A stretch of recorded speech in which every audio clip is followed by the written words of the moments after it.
Hey guys, it's James. I figure I'd get onto the Spider-Man Homecoming spoiler review on it. Yeah, we're gonna get started on that. Film starts off with Michael Keaton. He's a construction worker trying to help to clean up after the events of the original Avengers movie, and then basically he's told to shut down because damage control, which is a started up by Tony Stark to help.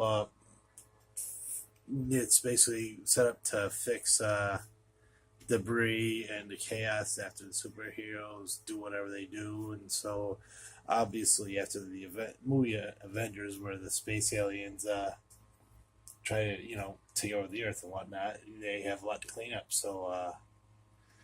Basically, Michael that sets Michael Keaton off, and he's like, "Why can't I have the stuff like say Tony Stark has and whatnot?" So he takes some of the alien tech and creates a vulture wings out. So he becomes a vulture, and that sets off his story arc. His Michael Keaton's story arc is basically he's just trying to take care of his family. If that means doing criminal work, so be it. He's going to take care of his family, and nobody's going to stop him.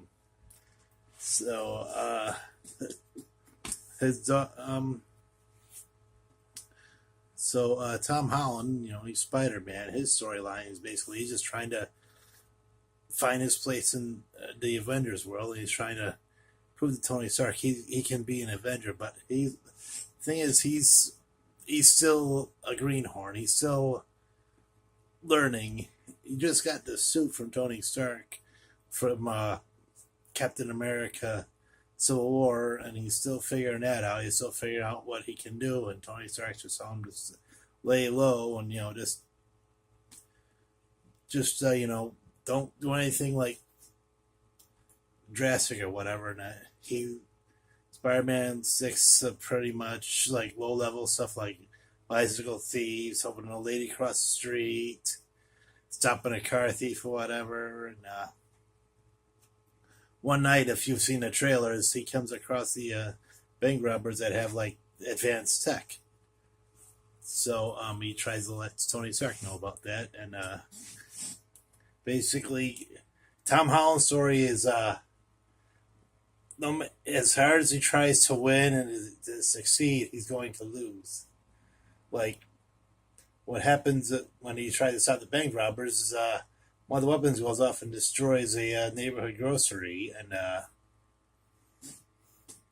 later on, if you've seen the trailer, the with the Staten Island ferry, he tries to stop to disable a weapon, but that tears the ship apart.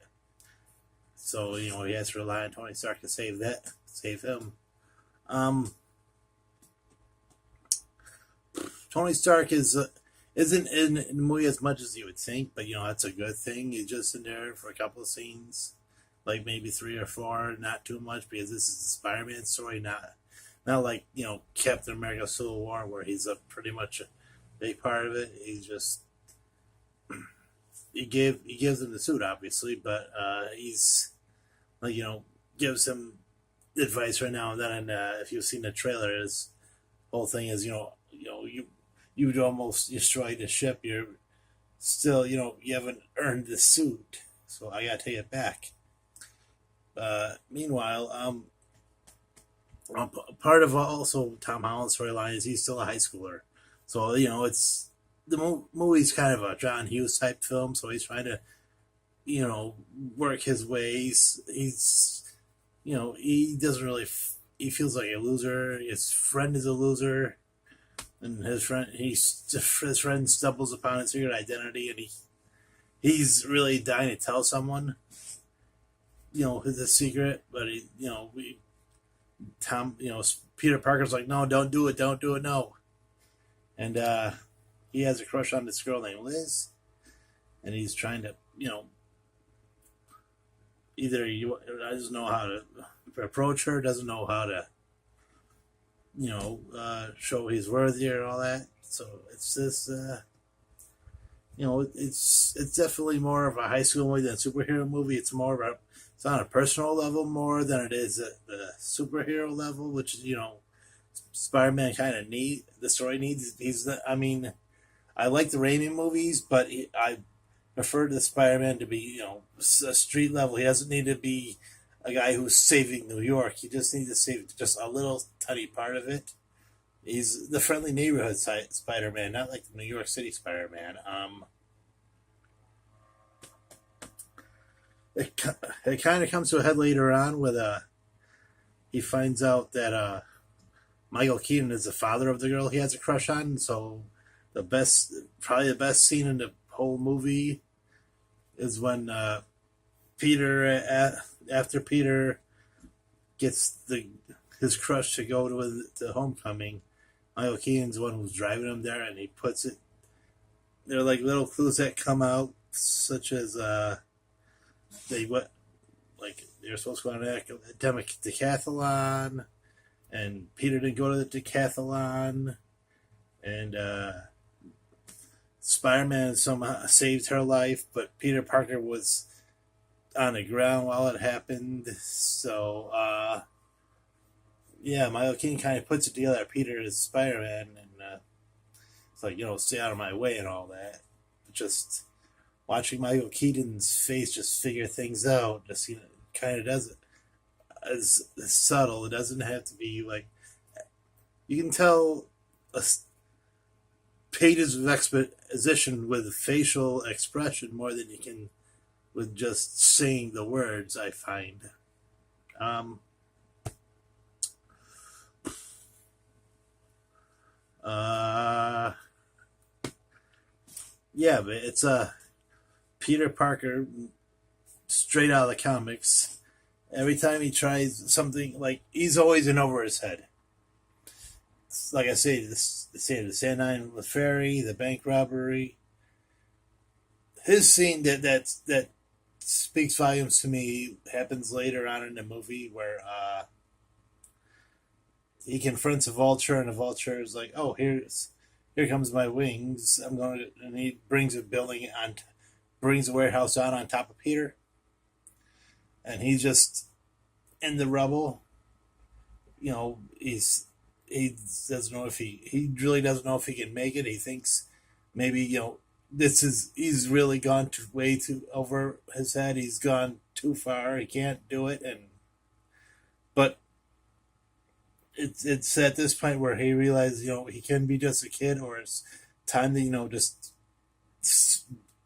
be the Spider-Man that he's trying to be. And it's very reminiscent of an old comic book from Amazing Spider-Man 33, where throughout the whole issue he's trying to find the strength to save himself after a building falls on top of him. So yeah, it has a few good action scenes. Before mentioned Staten Island Ferry. The big one.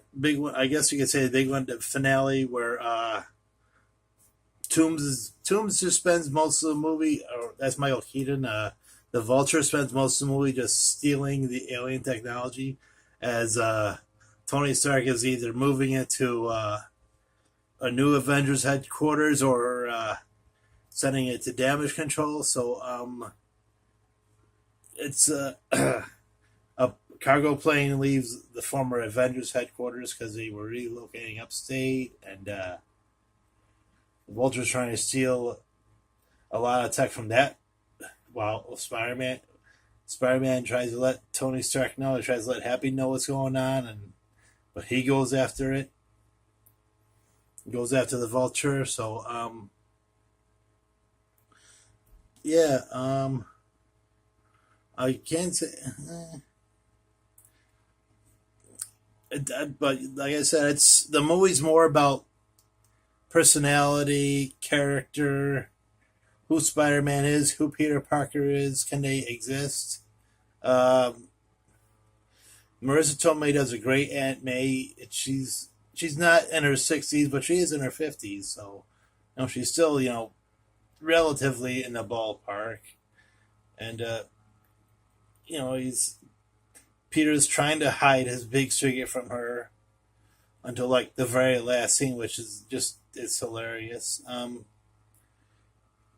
All in all, it's a great movie. It's a hilarious movie. It's probably it's definitely in the top tier of the Marvel movies. I'm very happy that Sony decided to let Marvel make the movie instead of be stubborn and make their own Spider-Man movie and not put him in the Marvel universe. But I got I'm probably going to see it again, just to digest it in and just absorb it a little bit more. So I can't recommend this movie highly enough. It's as I said, it's the most comic accurate Spider-Man I've seen out of all the Spider-Man movies I've seen.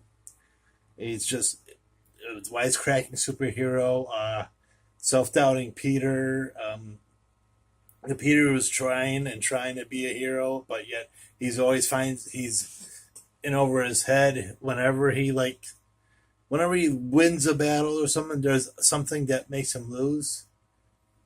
It's like that scene in Spider-Man 2 where he goes into the apartment building and he saves a little girl, but he finds out that some other person died in it. It's not to that extreme, but it's like he stops he stops a bank robbery, but they set off a gun, the ray gun that destroys the building. He stops the vulture from stealing stuff out of a truck, but he ends up being locked into a secret government vault.